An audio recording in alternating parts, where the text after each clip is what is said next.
ಯಕ್ಷಗಾನಂಗೆ ಸಂಭ್ರಮದ ಸಂಘಟನೆಯಲ್ಲಿ ನಾವಿದ್ದೇವೆ. ಸಂಸ್ಕೃತ ಸಾಹಿತ್ಯ ಪ್ರಪಂಚದಲ್ಲಿ ಒಂದು ಅದ್ಭುತವಾದ ಶ್ಲೋಕ ಪ್ರಾಚೀನ ಕಾಲದಿಂದ ಹೇಳಿಕೊಂಡು ಬಂದಿದೆ. ಗಗನಂ ಗಗನಾಕಾರಂ ಸಾಗರ ಸಾಗರೋಪಮಃ ರಾಮ ರಾವಣಯೋರ್ಯುದ್ಧಂ ರಾಮ ರಾವಣಯೋರಿವ. ಇದಕ್ಕೆ ಬೇರೆ ಪ್ರತ್ಯೇಕವಾದ ಉಪಮೆಯನ್ನು ಕೊಡಲಿಕ್ಕೆ ಸಾಧ್ಯವಿಲ್ಲ. ವೇದಿಕೆ ಮೇಲಿರುವ ಗಣ್ಯರೇ, ಕಲಾಭಿಮಾನಿಗಳು, ಈ ಶ್ಲೋಕದಿಂದ ಪ್ರಾರಂಭಿಸಬೇಕು ಅಂತ ನಾನು ಮೊದಲು ನಿಮ್ಮನ್ನ ಸಂಬೋಧಿಸಲಿಲ್ಲ. ನನಗೆ ವೇದ್ಯವಾದದ್ದು ಹಾಗೆ ಗಗನಂ ಗಗನಾಕಾರಂ ಸಾಗರ ಸಾಗರೋಪಮಃ ಚಿಟ್ಟಾಣಿ ಚಿಟ್ಟಾಣಿ ಇತ್ಯೇವ ಉಪಮಾ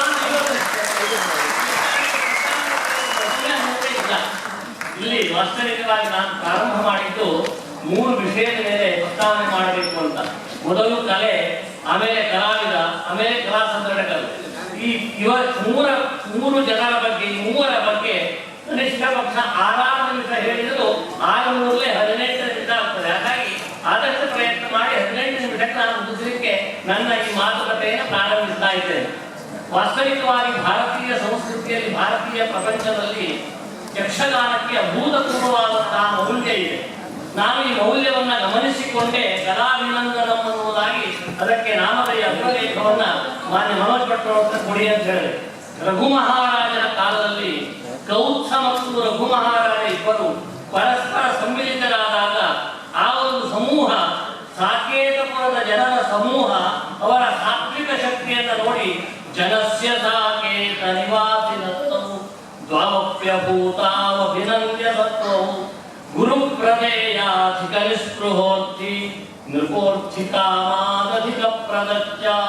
2 ಅಭಿನಂದನಾರ್ಹವಾದ ಸಾತ್ವಿಕ ವ್ಯಕ್ತಿಗಳನ್ನು ನಾವು ಕಾಣ್ತಾ ಇದ್ದೇವೆ ಎನ್ನುವುದಾಗಿ ಸಂಭ್ರಮ ಪಟ್ಟುಕೊಂಡ್ರಂತೆ.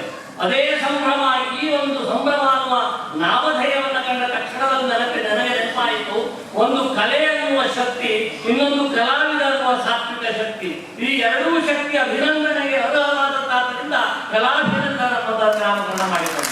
ಅಂತಹ ಒಂದು ಕಲಾಭಿನಂದನ ಸನ್ನಿವೇಶದಲ್ಲಿ ನಾವಿದ್ದೇವೆ. ಕಾವ್ಯದಲ್ಲಿ ಭರತ ಮಹಾಮುನಿ ಸೃಷ್ಟಿಸಿದ ದೃಶ್ಯ ಕಾವ್ಯ, ಅನೇಕ ಜ್ಞಾನಿಗಳು ರಚಿಸಿದ ಶ್ರವ್ಯ ಕಾವ್ಯ ಅಂತ 2 ವಿಭಾಗ. ಈ ದೃಶ್ಯ ಕಾವ್ಯಕ್ಕೆ ಪ್ರಧಾನವಾದಂತಹ ಮೂಲಭೂತವಾದ ಮಹಾಮುನಿ ಭರತ ಮಹಾಮುನಿ. ಭರತ ಮಹಾಮುನಿ ಈ ಒಂದು ಕಾವ್ಯವನ್ನ ಲೋಕಕ್ಕೆ ಕೊಡುವಾಗ ಅತ್ಯಂತ ವಿಶಿಷ್ಟವಾದ ಶೈಲಿಯಲ್ಲಿ ಕೊಟ್ಟಿದ್ದಾನೆ. ಸಾಹಿತ್ಯ, ಸಂಗೀತ, ಕಲೆ, ತಾಳ, ಭಾವ, ಆಮೇಲೆ ವೈಭವ, ನೃತ್ಯ, ನಾಟ್ಯ, ಹೀಗೆ ಪ್ರಭೇದಗಳನ್ನ ಸಾವಿರಾರು ಬಳಸಿಕೊಂಡು ದೃಶ್ಯ ಕಾವ್ಯ ಅನ್ನುವುದು ಅದ್ಭುತವಾಗಿ ಜನರ ಮನಸ್ಸಿಗೆ ಮುಟ್ಟುವಂತಹದ್ದು ಅಂತ ಹೇಳಿದ.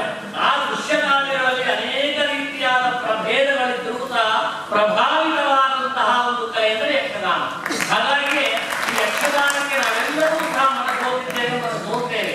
ಒಂದು ವಿಶೇಷತೆ ಯಕ್ಷಗಾನದಲ್ಲಿ ಏನಿದೆ ಅಂತ ಕೇಳಿದ್ರೆ, ಸಂಗೀತ, ಸಾಹಿತ್ಯ, ನೃತ್ಯ, ಭಾವ, ಆಮೇಲೆ ಎಲ್ಲ ರೀತಿಯಾದ ಗುಣಗಳನ್ನು ವೈಭವೀಕರಿಸಿ ಜನರ ಮನಸ್ಸನ್ನ ಆಕರ್ಷಿಸಿ ರಮಣೀಯವಾದ ಸನ್ನಿವೇಶವನ್ನು, ಸುಂದರ ಸನ್ನಿವೇಶವನ್ನು ನಿರ್ಮಾಣ ಮಾಡಿ ಒಬ್ಬ ಕಲಾವಿದನು ಗುಣಾವಗುಣಗಳನ್ನು ಪರಿವರ್ತನೆ ಮಾಡುತ್ತಾ ಸಾತ್ವಿಕವಾದ ಶಕ್ತಿಯನ್ನು ಜಾಗೃತಪಡಿಸಿ ರಸೋವೈ ಸಹ ಆ ಬ್ರಹ್ಮಾನಂದದ ತುಣುಕನ್ನ ಸಾರ್ವಜನಿಕವಾಗಿ ಹಂಚುತ್ತಾನೆ. ಆದ್ದರಿಂದ ಯಕ್ಷಗಾನ ಅತ್ಯಂತ ಶ್ರೇಷ್ಠವಾದ ಕಲೆ.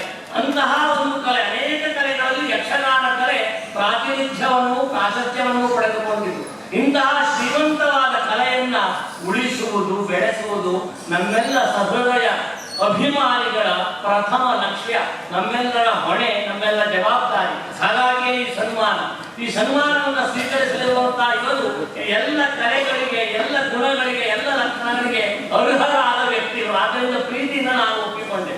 ಭರತನಾಟ್ಯವನ್ನು ಮುನ್ನಡೆಸಿದಂತಹ ಶಾಸ್ತ್ರಕಾರರು ಕಲಾವಿದರನ್ನ ಹೊಗಳುತ್ತಾ ಕಾಳಿದಾಸಾದಿ ಕವಿಗಳು ನಾಟ್ಯಂ ಭಿನ್ನ ರುಚೇ ಜನಸ್ಯ ಬಹುಧಾಪ್ಯೇಕಂ ಸಮಾರಾಧನಂ. ಇಂತಹ ನಟರ ಕೈಯಲ್ಲಿ, ಆ ನಟರ ಶರೀರದಲ್ಲಿ ನಾಟ್ಯ ಎನ್ನುವುದು ವಿಲಾಸಗೊಂಡಾಗ ಜನರಿಗೆ ಒಂದು ದೊಡ್ಡ ಸಮಾರಾಧನೆ ಊಟ ಸಿಗ್ತದೆ. ಅದನ್ನೇ ರಸದೌತಣ ಅಂತ ನಾವು ಕರೀತೇವೆ. ಇಂತಹ ಒಂದು ಕಲಾವಿದರ ಮೈಯಿಂದ ಆ ಭಾವಗಳು, ಆ ವೈಭವೀಕರಿಸಲ್ಪಟ್ಟಾಗ, ನೃತ್ಯದ ಯಥಾರ್ಥವಾದ ತತ್ವ ಅಡಗಿಕೊಂಡಾಗ, ಅದು ವೇದಿಕೆಯಲ್ಲಿ ರಂಗದಲ್ಲಿ ಬಿತ್ತರಿಸಲ್ಪಟ್ಟಾಗ ನಿಜವಾದ ಅರ್ಥದಲ್ಲಿ ಸಮಾರಾಧನೆ. ಸಹಸ್ರ ಚಂದ್ರ ದರ್ಶನ ಶಾಂತಿಯ ಸಮಾರಾಧನೆಗೆ ನಮ್ಮ ಕರೆದಿದ್ರು, 80 ವರ್ಷದ ಸಂಭ್ರಮದ ಸಮಾರಾಧನೆಗೆ ಇಷ್ಟೆಲ್ಲ ಕರೆದಿಲ್ಲ. ನಿಜವಾದ ಅರ್ಥದಲ್ಲಿ ಒಂದು ಒಳ್ಳೆಯ ಸಮಾರಾಧನೆಯನ್ನು ನೀವು ಕೊಟ್ಟಿದ್ದೀರಿ. ಯಕ್ಷಗಾನದಲ್ಲಿ ಬಹಳಷ್ಟು ಜನ ಬಹಳಷ್ಟು ರೀತಿಯ ಅರ್ಥವನ್ನು ಮಾಡ್ತಾರೆ. ಇದರಲ್ಲಿ ವಿಶೇಷವಾದ ಆಕರ್ಷಣೆ ಇಲ್ಲ. ಈ ಯಕ್ಷಗಾನ ಒಂದಷ್ಟು ವಿಶೇಷತೆಯನ್ನು ತುಂಬಿಕೊಂಡಿಲ್ಲ. ಅದರ ಬಗ್ಗೆ ಒಬ್ಬ ಕವಿ ಹೇಳ್ತಾನೆ, ಯಥಾಯೂನಸ್ತತ್ವ ಪರಮ ರಮಣೀಯಾಪಿ ರಮಣಿ ಕುಮಾರಾಣಾಮಂತಃಕರಣ ಹರಣಂ ನ ಪ್ರಕೃತೆ. ಮಾರ್ಗದ ಮಧ್ಯದಲ್ಲಿ ಹೋಗುತ್ತಿರುವ ಯುವತಿಯೊಬ್ಬಳು ಸಣ್ಣ ಬಾಲಕರನ್ನು ಆಕರ್ಷಿಸಲಿಲ್ಲ ಅಂದ್ರೆ ಅವಳಿಗೆ ಸೌಂದರ್ಯ ಇಲ್ಲ ಅಂತ ಅರ್ಥ ಅಲ್ಲ, ಅವಳು ಪ್ರಾಯ ಪ್ರಬುದ್ಧಳಲ್ಲ ಅಂತೂ ಅರ್ಥ ಅಲ್ಲ, ಇವನಿಗೆ ಪ್ರಾಯ ಬರಲಿಲ್ಲ ಅಂತ ಅರ್ಥ ಈ ಮಗನಿಗೆ. ಏನು ಸ್ವಾರಸ್ಯ ಇಲ್ಲ ಅಂತ ಹೇಳುವವರಿಗೆ ಅವರ ಬುದ್ಧಿ ಬಡತನದ್ದು, ಅವರ ಬುದ್ಧಿಗೆ ಇನ್ನೂ ಬಾಲ್ಯ ಇದೆ ಅಂತ ಅರ್ಥವಾಗುವುದು. ಹಾಗಾಗಿ ನಾನು ಹೇಳುವುದು, ಈ ಅರ್ಥವನ್ನ ಇಟ್ಟುಕೊಂಡಾಗ ಯಕ್ಷಗಾನ ಪ್ರಬುದ್ಧವಾದ ಶ್ರೀಮಂತವಾದ ಕಲೆ. ಅಂತಹ ಶ್ರೀಮಂತವಾದ ಕಲೆ ಇಂತಹ ಕಲಾವಿದರಿಂದ ಉಳಿಸಲ್ಪಡಬೇಕು, ನಮ್ಮಂತಹ ಪ್ರೇಕ್ಷಕರಿಂದ ಬೆಳೆಸಲ್ಪಡಬೇಕು, ಹಾಗೆ ಮುಂದಿನ ಮಕ್ಕಳಿಗೆ ಕೊಡಲ್ಪಡಬೇಕು. ಮೊಮ್ಮಕ್ಕಳವರೆಗೂ ಸಹ ಬಂತು, ಆ ಮೊಮ್ಮಕ್ಕಳವರೆಗೆ ಕೊಡಲ್ಪಡಬೇಕು. ಕೊಡಲ್ಪಟ್ಟಾಗ ಇದರ ಅಸ್ತಿತ್ವ ಇರ್ತದೆ. ಇನ್ನು ಇದು ಕಲಾ ಯಕ್ಷಗಾನ ಕಲೆಯ ಬಗ್ಗೆ ನನ್ನ 4 ನಿಮಿಷ ಆಯಿತು. ಇನ್ನು ಈ ಚಿಟ್ಟಾಣಿಯವರ ಬಗ್ಗೆ 4 ಮಾತು ಹೇಳಬೇಕಲ್ಲ. ಚಿಟ್ಟಾಣಿ ರಾಮಾಯಣ ಬರೆಯುವಾಗ ಒಂದು ಸಣ್ಣ ಸಂಗತಿ ನಡೆದೋಯ್ತು. ಆ ಸಂಗತಿ ವಾಲ್ಮೀಕಿ ಮಹರ್ಷಿಗಳು ಕೂತ್ಕೊಂಡಿದ್ದಾರೆ, 4 ಮಹಾಮುನಿಗಳು ಬಂದಿದ್ದಾರೆ. ವಾಲ್ಮೀಕಿ ಮಹರ್ಷಿಗಳಲ್ಲಿ ಅನೇಕವಾದ ಪ್ರಶ್ನೆ ಜೀವಂತವಾಗಿ ಹೇಳ್ತದೆ. ಕೋನ್ವಸ್ಮಿನ್ ಸಾಂಸ್ಕೃತಂ ಲೋಕೆ ಗುಣವಾನ್ ಕಷ್ಟ ವೀರ್ಯವಾನ್. ಈ ಸಮಕಾಲೀನ ಭಾರತ ದೇಶದಲ್ಲಿ ಇಂತಹ ಸ್ಥಿತಿಯಲ್ಲಿ ನಮ್ಮ ಒಂದು ಈ ಪ್ರದೇಶದಲ್ಲಿ ನಾರದರೆ ನಾನು ಮಾಡಿದ ಗುಣಗಳುಳ್ಳ ಗುಣಗಳ ಭೂಯಿಷ್ಠನಾದ ಒಬ್ಬ ವ್ಯಕ್ತಿ ಯಾರಾದರೂ ಇದ್ದಾರ ಅಂತ ಪ್ರಶ್ನೆ ಮಾಡುವುದು ವಾಲ್ಮೀಕಿಗಳು. ಆಗ ನಾರದರು ಹೆಮ್ಮೆಯಿಂದ ಹೇಳಿಕೊಂಡು, ಇದ್ದಾನಪ್ಪ, ಒಬ್ಬ ಇದ್ದಾನೆ, 2 ಅಕ್ಷರದ ವ್ಯಕ್ತಿ ರಾಮ ಅನ್ನುವರು ಇದ್ದಾನೆ. ನನಗೆ ಯಕ್ಷಗಾನವನ್ನು ವಿಮರ್ಶೆ ಮಾಡುವ ನೆನಪಾಗುವುದು ಈ ಸಮಕಾಲೀನ ವರ್ತಮಾನ ಕಾಲದಲ್ಲಿ, ಸಮಕಾಲೀನ ಸ್ಥಿತಿಯಲ್ಲಿ ಈ ಎಲ್ಲ ಲಕ್ಷಣ ಗುಣಗಳನ್ನ ತುಂಬಿಕೊಂಡಿರುವಂತ ಯಕ್ಷಗಾನದಲ್ಲಿ ಇಷ್ಟೂ ಕಲೆಗಳನ್ನ, ಇಷ್ಟೂ ರಸಗಳನ್ನ ಅಭಿನಯಿಸುವ ಅಭಿವ್ಯಕ್ತಿ ಉಳ್ಳ ಯಾರಾದರೂ ಒಬ್ಬ ವ್ಯಕ್ತಿ ಇದ್ದಾನೆಯೇ ಅಂತ ಪ್ರಶ್ನೆ ಬಂದಾಗ ಮರುಕ್ಷಣದಲ್ಲಿ 3 ಅಕ್ಷರ ನೆನಪಾಗ್ತದೆ, ಇದ್ದಾನೆ ಚಿಟ್ಟಾಣಿ. ಹಾಗಾಗಿ ಅಲ್ಲಿ ನಾರದರು ಹೇಳಿತ್ತು ವಾಲ್ಮೀಕಿಗೆ ಹೇಳಿತ್ತು ರಾಮಾನು 2 ಅಕ್ಷರ, ಇಲ್ಲಿ ಯಕ್ಷಗಾನ ಕಲೆ ಹೇಳುವುದು 3 ಅಕ್ಷರ, ಅದು ಚಿಟ್ಟಾಣಿ. ಅದು ಬರೀ ಚಿಟ್ಟಾಣಿ ಅಲ್ಲ, ಪದ್ಮಶ್ರೀ ಪ್ರಶಸ್ತಿ ಪಡೆದ ಪ್ರಶಸ್ತಿಗೆ ಶ್ರೀಮಂತಿಕೆಯನ್ನು ತಂದು ಕೊಟ್ಟ ಚಿಟ್ಟಾಣಿ. ಜೊತೆಯಲ್ಲಿ ರಾಮಚಂದ್ರ 4 ಅಕ್ಷರ ನಾನು ಸೇರಿಸ್ತೇನೆ. ಹಾಗೆ ಅಂತಹ ರಾಮಚಂದ್ರ ಹೆಗಡೆಯವರು ಪದ್ಮಶ್ರೀ ಪ್ರಶಸ್ತಿಯನ್ನು ಪಡೆದುಕೊಂಡು ನಮ್ಮ ಕರ್ನಾಟಕದ ದೊಡ್ಡ, ಎಲ್ಲರೂ ನೆನಪಿಟ್ಟು ಕೇಳಬೇಕು ಮಾತನ್ನು, ಕರ್ನಾಟಕದ ದೊಡ್ಡ ವಿದ್ವಾಂಸರಿಗೆ ಮಹಾಮಹೋಪಾಧ್ಯಾಯ ಅನ್ನೋದು ದೊಡ್ಡ ಪ್ರಶಸ್ತಿ ಬಂತು. ಆ ಪ್ರಶಸ್ತಿ ಬಂದಾಗ ಅವರ ಮನೆಗೆ ವಿದ್ಯಾರ್ಥಿ ಹೋದರು, ಸ್ವಾಮಿ ಕರ್ನಾಟಕದ ದೊಡ್ಡ ಪಂಡಿತ ನಿಮಗೆ ಮಹಾಮಹೋಪಾಧ್ಯಾಯ ಪ್ರಶಸ್ತಿಯನ್ನು ಕೊಡ್ತಾ ಇದ್ದಾರೆ. ಅವರು ವಿನೀತರಾಗಿ ತಲೆ ತಗ್ಗಿ ಹೇಳಿದಂತೆ, ಆ ಪ್ರಶಸ್ತಿ ಬಡವಾಯ್ತಪ್ಪ, ಯಾಕೆಂದ್ರೆ ನನ್ನಂಥವರಿಗೆ ಮಹಾಮಹೋಪಾಧ್ಯಾಯ ಪ್ರಶಸ್ತಿ ಕೂಡದು, ಅದು ನನ್ನವರೆಗೆ ಬಂತು ಅಂತಾದ್ರೆ ಆ ಪ್ರಶಸ್ತಿ ಬಡವಾಯಿತು ಅಂತ ಅರ್ಥ. ಇವರು ಹಿಂಗಾದಂತ ವಿದ್ಯಾರ್ಥಿಗಳು ಸಾಷ್ಟಾಂಗ ನಮಸ್ಕಾರ ಮಾಡಿದ್ರೆ, ನಿಮಗೆ ಕೊಡದೆ ಈ ದೇಶದಲ್ಲಿ ಯಾರಿಗೆ ಕೊಡಬೇಕು ಆ ಪ್ರಶಸ್ತಿಯನ್ನ?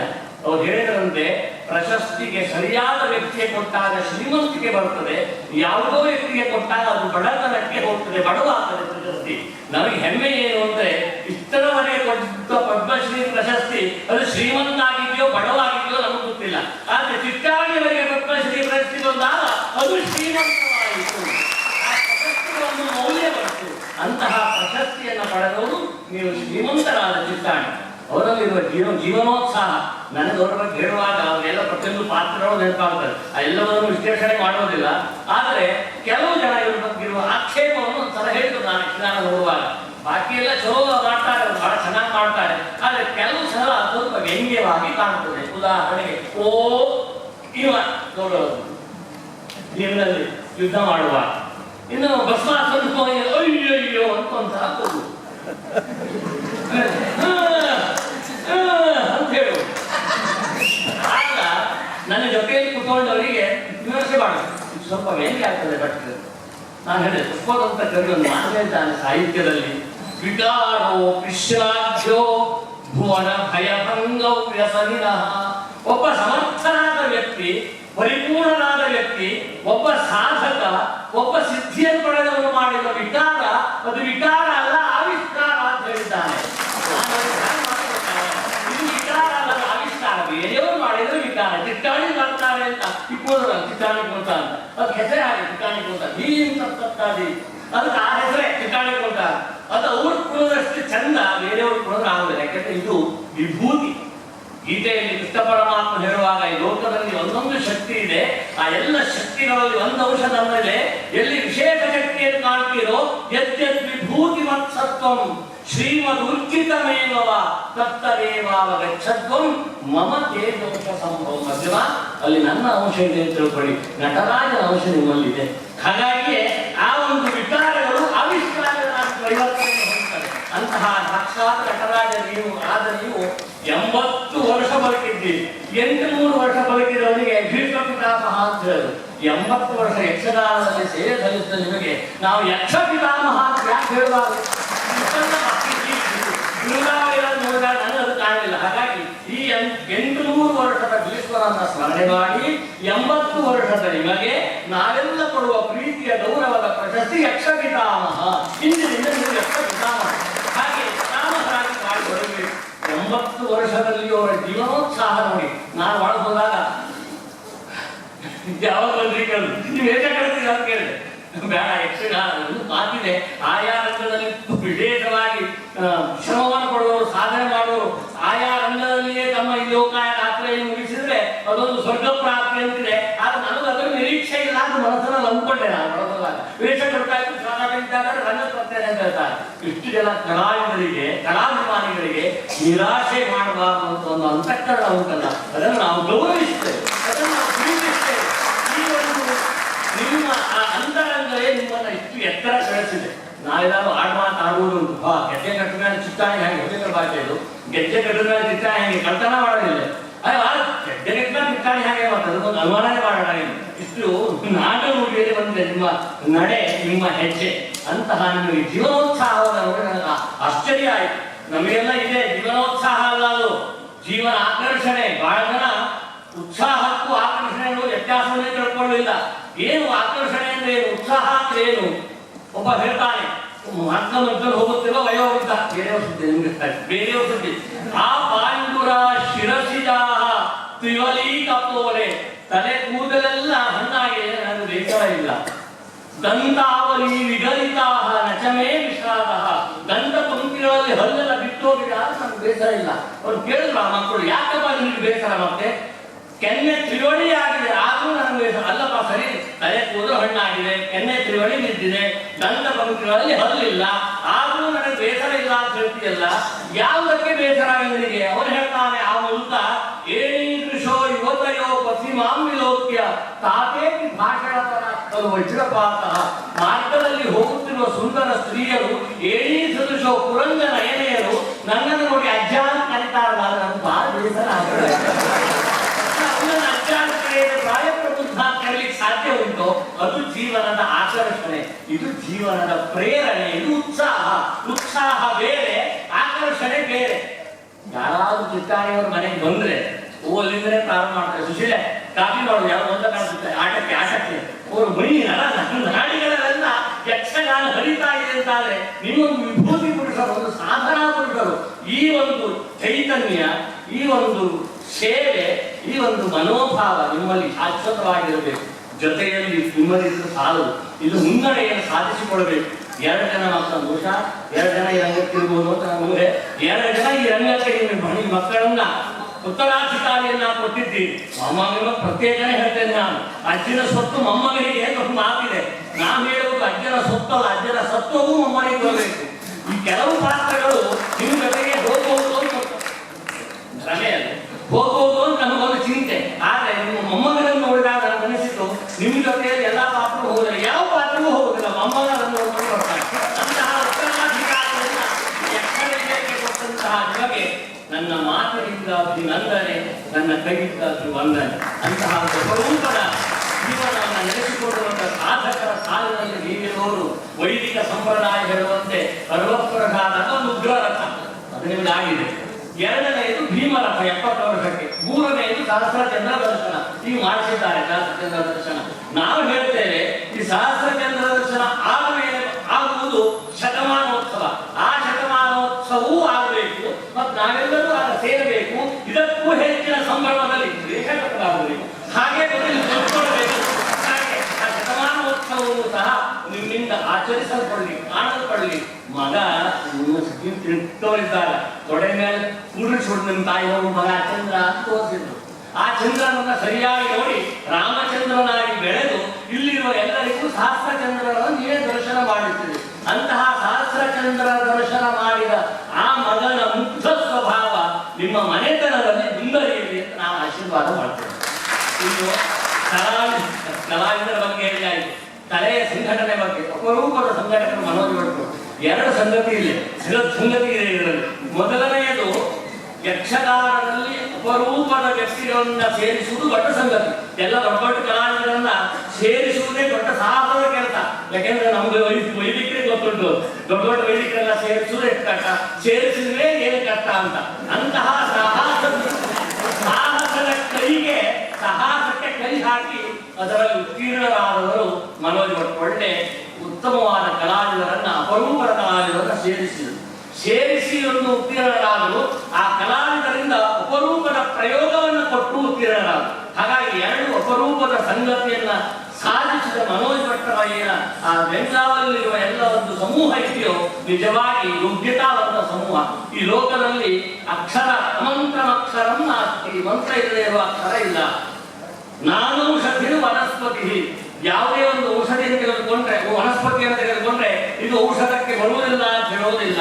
ಅಯೋಗ್ಯ ಅಂತ ಯಾರನ್ನೂ ಕೈ ಮಾಡಿ ನಾವು ತೋರಿಸುವಾಗಿಲ್ಲ. ಆದ್ರೆ ಒಂದು ದುರ್ಲಭತೆ ಇದೆ, ಯೋಜಕಸ್ತತ್ರ ದುರ್ಲಭ. ಅಂತಹ ಯೋಜಕಸ್ತತ್ರ ದುರ್ಲಭ ಬೆಂಗಳೂರಿನಲ್ಲಿಲ್ಲ. ಸಿದ್ಧಾರ್ಥಪುರ ತಾಲೂಕಿನ ಮನೋಜ್ ಭಟ್ರು ಇಡೀ ಕರ್ನಾಟಕದಲ್ಲಿ ಯಕ್ಷಗಾನದ ಬಗ್ಗೆ ಸರಿಯಾದ ಸಂಯೋಜನೆಯನ್ನು ಮಾಡಿ ಯೋಗ್ಯ ಯೋಜಕರಾಗಿದ್ದಾರೆ. ಅದರಲ್ಲಿ ಯಾವ ಸಂದೇಹವಿಲ್ಲ. ಯಾಕೆಂದ್ರೆ ತೃತೀಯದಿಂದ ಶುರು ಮಾಡುದು, ಪಂಚಮಿ, ಷಷ್ಠಿ, ಸಪ್ತಮಿ, ಅಷ್ಟಮಿ, ನವಮಿ, ದಶಮಿ, ಏಕಾದಶಿ, ದ್ವಾದಶಿ ಹೋಗಿ ಚಂದ್ರಂಗೆ ತಂದು ನಿಲ್ಲಿಸ್ತಾರೋ ಎಂದು ಯಾರಿಗೂ. ಹಾಗಾಗಿ ಆ ಯಕ್ಷಗಾನವನ್ನ ಬೆಳೆಸುವ ಮಟ್ಟಿಗೆ, ಅದನ್ನ ಉಳಿಸುವ ಮಟ್ಟಿಗೆ ಒಳ್ಳೆ ಸಂಯೋಜನೆ ಮಾಡಿ ಉತ್ತಮವಾದ ಸಂಘಟನೆಯನ್ನು ಮಾಡಿದ ಸಂಘಟಕರು. ಹಾಗಾಗಿ ಕಲೆಗೆ ನನ್ನದೊಂದು ಅಭಿನಂದನೆ. ಕಲಾವಿದ ಇಂತಹ ಶ್ರೀಮಂತ ಕಲಾವಿದರಿಗೊಂದು ಅಭಿನಂದನೆ, ಜೊತೆಯಲ್ಲಿ ಅಭಿವಂದನೆ. ಇಂತಹ ಒಂದು ಒಳ್ಳೆ ರೀತಿಯಾದಂತಹ ಸಂಘಟನೆಯನ್ನು ಮಾಡಿದಂತಹ ಈ ಒಂದು ಮನೋಜ್ ಭಟ್ಟರ ಸಮೂಹಕ್ಕೂ ಅವರ ಎಲ್ಲ ಪರಿವಾರದವರಿಗೂ ನನ್ನ ಪ್ರೀತಿಯ ಅಭಿವಂದನೆಯ ಜೊತೆಗೆ ಆಶೀರ್ವಾದವನ್ನು ನೀಡ್ತಾ ಇದ್ದೇನೆ. ಮೈಯಾನವರ ಬಗ್ಗೆ ನಾನು ತಿಳಿದಿದ್ದು ಈ ಒಂದು ಶ್ಲೋಕದ ಒಂದು ಮಾತಿದೆ, ನಾವೆಲ್ಲ ಹೇಳಿಕೊಂಡು ಬಂದಿದ್ದೇವೆ. ಸಂಸ್ಕೃತ ಸಾಹಿತ್ಯ ಶತೇ ಜಾಯತೆ ಶೂರಃ, 100 ಜನರಲ್ಲಿ ಒಬ್ಬ ಶೂರ ಹುಟ್ಟಬಹುದು. ಸಹಸ್ರೇ ಪಂಡಿತಃ, 1000 ಜನರು ಒಬ್ಬ ಪಂಡಿತ ಇರಬಹುದು. ವಕ್ತಾ 10,000 10,000 ಜನರಲ್ಲಿ ಒಬ್ಬ ವಕ್ತೃ ಸಿದ್ಧನಾಗುವುದು ಕಾಣಬಹುದು. ಆದರೆ ದಾತ ಭವತಿ ಮಾನವ. ಒಂದು ಯಕ್ಷಗಾನದ ಬಗ್ಗೆ, ಒಂದು ಸಂಸ್ಕೃತಿಯ ಬಗ್ಗೆ, ಒಂದು ಕಲೆಯ ಬಗ್ಗೆ, ಒಂದು ವಿದ್ಯೆಯ ಬಗ್ಗೆ ದಾನ ಕೊಡುವ ಮಹಾತ್ಮರು ಇದ್ದಾರೋ ಇಲ್ಲವೋ ಒಂದು ಉದ್ಗಾರ ಇದೆ. ಆದರೆ ಉದ್ಗಾರ ಅಲ್ಲ, ನಾವು ಉದ್ಧಾರ ಮಾಡ್ತೇವೆ ಇವತ್ತು. ಇಂತಹ ಒಂದು ದಾನಿಗಳು ಇರುವುದರಿಂದಲೇ ಈ ಸಂಸ್ಕೃತ ಸಾಹಿತ್ಯ ಬೆಳೆಯುತ್ತದೆ, ಇದು ಬದುಕುತ್ತದೆ ಎನ್ನುವ ನಂಬಿಕೆಯ ಮೇಲೆ ನಾನು ನನ್ನ ಆತ್ಮೀಯವಾದಂತಹ ಅಭಿನಂದನೆಯನ್ನ ವೇದಿಕೆ ಕೇಳಿರುವ ಎಲ್ಲರಿಗೂ ಸಮಗ್ರವಾಗಿ ಸಲ್ಲಿಸುತ್ತಾ, ಇಷ್ಟೊತ್ತಿನವರಿಗೆ ಪ್ರೀತಿಯಿಂದ ಕೇಳಿದ ನಿಮಗೆ 1 ನಿಮಿಷ ಬಾಕಿ ಇದೆ. ಮತ್ತೆ ಹೀಗೆ ಪ್ರೀತಿಯಿಂದ ಕೇಳಿದ ನಿಮಗೆ ನನ್ನ ಪ್ರೀತಿಯ ಹಾರ್ದಿಕವಾದ ಶುಭಾಶಂಸನೆಯನ್ನು ಹೇಳಿ ನನ್ನ 4 ಮಾತುಗಳನ್ನು ಕೊಡಿಸುತ್ತೇನೆ.